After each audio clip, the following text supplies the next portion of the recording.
Hello and welcome to the MacroBusiness Fund Client Portal Explainer video. And I'm here with David, and together we're going to just run you through some of the key elements of the new client portal that we've got, some features and why we're so proud of it. Dave? Yes, just a quick couple of words to explain why we created this thing. Obviously, for those already in the fund, that was to make and preserve capital.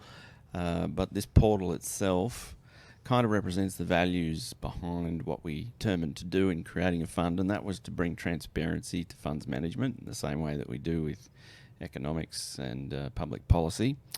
And to cut a long story short, if you compare the standard kind of managed funds, which has a unit trust and is basically a complete black box that you can't figure out where your money is or move it around in terms of allocations without huge delays and a lot of difficulty determining your own information, we've gone completely the other way. And the MB Fund portal that we're about to demonstrate for you is the outcome of that, where you will know exactly where your money is at every given moment and be able to understand and even change things at your will. No problems at all. Great stuff there, Dave. So obviously, when this is the first page for people, for current clients, when you log into our portal, you can see here that at the top we've got an overall asset summary, which is an overview of all your holdings with the MB Fund, and also a pie chart here, which just roughly breaks it out into the four key asset classes that we invest in, being cash, bonds, Aussie and international shares. We also then have some subheadings here for various accounts. So if you've only got one account, such as this test client here, you'll see just the one. Obviously, if you've got multiple, they'll all be sitting here.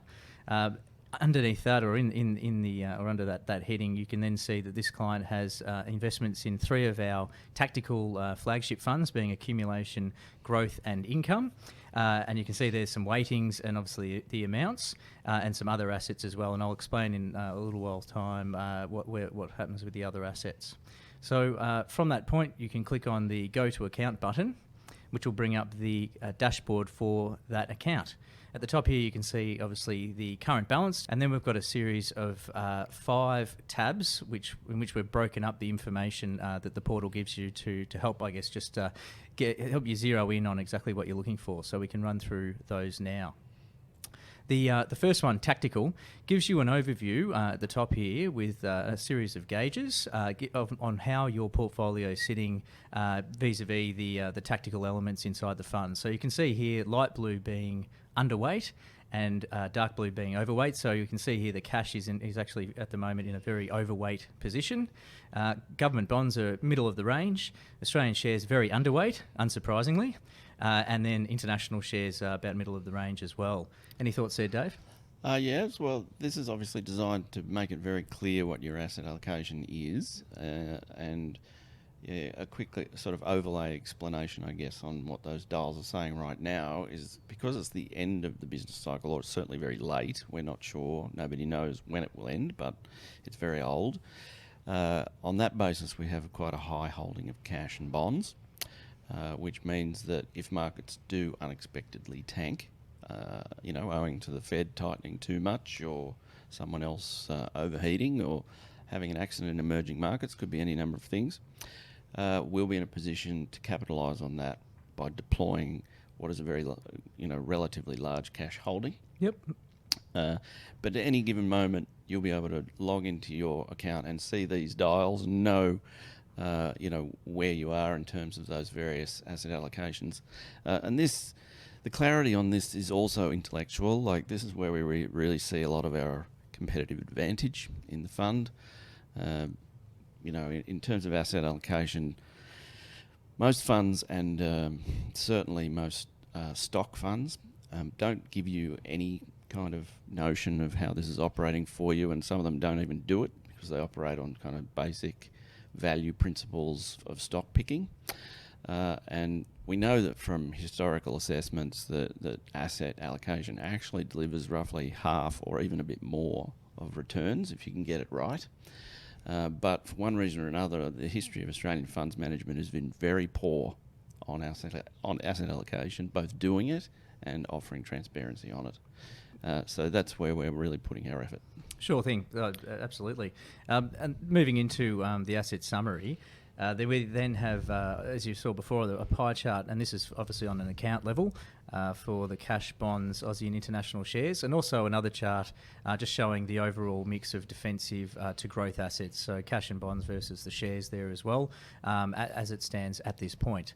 But we then move into the additional assets table. So what this does is it gives you the ability to add in other assets that aren't currently being managed by the MB fund, and what it will do is then add those into your portfolio charts up above. So as you can see there, I've added to international shares, and it's increased international shares here and then growth. Likewise, if you like, you can also put in things like property exposure, may be relevant more so for SMSFs, but if you want to do it for your own personal circumstances as well, and then you can see here where it starts adding it in under the property tab. You can save that, and then what it will do is then bring that back to and add that into that other additional assets on the summary page as well. So very handy if you want to get an overall snapshot or picture of your total asset pool. And always good to include the property in the asset mix. It's often ignored, and so for instance, a lot of Australian investors end up not putting property in that pie chart and then holding a lot of bank shares without really realising that it's exactly the same exposure. Absolutely, yes. No, it's a fair point. So I guess moving on now, and this is quite an interesting one, which we've called portfolio detail. Basically, we've got pie charts here once again, and we've broken up the detail into three areas. So we've got the ability to dive in on a sector basis, on a regional geographical basis, and also to get a bit more of a bit more visibility really on what you're holding from a defensive point of view. I'll use the sector one as an example today. So you can see here we've broken up the portfolio in the various GICS sectors of the stock market. And you can click on each one of these and it will actually bring down the subsectors of that GIC sector. So you can see there technology, consumer, etc. So you might say, okay, well, what have I got on the in the consumer GIC sector? And then I might have a look at what we have in the consumer durables. So there you can see now all the companies that fit in under that subsector. And then you've got the ability to then go in and click on any of the names of the companies in the portfolio and bring up our analysis reports that we've got. So if I click on one here, you can now see the detail of the analysis that's done on every stock in our portfolio. We've got some financials there, where it sits on our quality and value calculations that we do, and also, of course, where it sits on our quality value scattergram that we've got, which is a key component of the investments and how they're selected in the MacroBusiness fund. We won't dive too much further into this page because there's plenty in here. But what we've done is we've actually put together a separate how to explain a video on getting the most out of these accounts. So, and the important point, mate, just simply to make there is that you've got both bottom up and top down clarity on why every single investment is made in your portfolio. Absolutely. So you can while away the wee small hours if you'd like. Absolutely, yeah, and feel in touch, or feel free to be in touch if you need anything in there explained. I know every now and then I've got Damien to explain a couple of things in his run through. So likewise, you can do exactly the same thing for the regions. So we've got here, if you look at Europe, you might like to see what's available, what's in the portfolio at the moment in Switzerland, and these are obviously on the exchanges in these countries as well. So Roche and Swiss Re is sitting in there. And finally, in the defensive side, we've broken up the bonds. We've also got inflation-linked bonds that you can have a look at there, cash and dollar holdings as well. So I'd be quite comfortable in saying this is probably the most visibility on a platform or a dashboard that I've ever seen. David? Absolutely, yeah. It is. And I mean, it's essential given what we're actually doing, because what we're really offering here is the entire globe of investment opportunity within the conservative sphere of that. Like, we don't go running to emerging markets and other stuff that lacks the kind of probity that we demand. But within the accepted conservative sort of universe of global investing, it's all captured in the way that we do our asset allocation. And so it is very important for clients to be able to look at where they sit across the planet. Absolutely. And another key thing as well is, this is particularly relevant for people investing in overseas markets, is that more often than not we are investing in big companies from a worldwide point of view that aren't necessarily very well known in Australia. Yeah. And I know just from personal experience in my advising career, working in pure international portfolios, where a lot of the understanding was actually just sitting down with the client and going through line by line exactly what these companies are. And it really is. There's some surprising names in there that are probably household names in Australia, but obviously it's their parent conglomerate sitting on a big exchange somewhere as well. So it's learning about those as well. Well, the clients, sort of already always caught between greed and fear, I guess. And so, what this portal is designed to do is to give you the optimum of the greed, while assuaging as much of the fear as possible. Because obviously, when you are talking about investing in names that are overseas, more information is needed to make the case. Absolutely. To make to give comfort. Sure thing, and particularly for investors that are very comfortable working in the Australian stock market, which is dominated by a handful of sectors. There is a little bit of a learning process in knowing, in figuring out what other sort of sectors are there in the world and what companies are excelling in those. So yes, absolutely, plenty of information there. So we'll jump into the strategic page now. So the strategic page gives you an overview of where you sit on the Nucleus Wealth / MB Fund risk triangle, as we call it. And for this client here, they've got a mixture of the accumulation, income and growth, as we mentioned before, and which puts them really middle of the range from a growth perspective, with a slight accumulation bias, so leaning away from income and into more of a longer-term accumulation bias there.